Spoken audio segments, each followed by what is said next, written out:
ঢাকা বিশ্ববিদ্যালয় মধুর ক্যান্টিনে, অর্থাৎ দুটি পক্ষ যে সৃষ্টি হয় সেটির একটি পক্ষের সরাসরি আপনারা দেখছেন। একদিকে দুদিকে দুই ধরনের উত্তেজনা, সেটি আপনারা দেখছেন।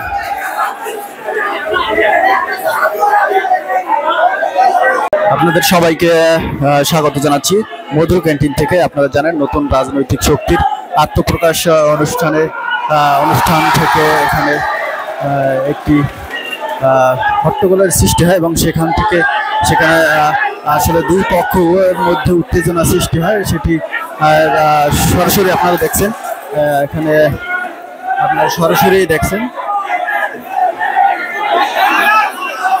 মধুর ক্যান্টিন ঢাকা বিশ্ববিদ্যালয় থেকে নতুন রাজনৈতিক শক্তির যে আত্মপ্রকাশ সেটি সরাসরি প্রকাশ করা হচ্ছে এখান থেকে।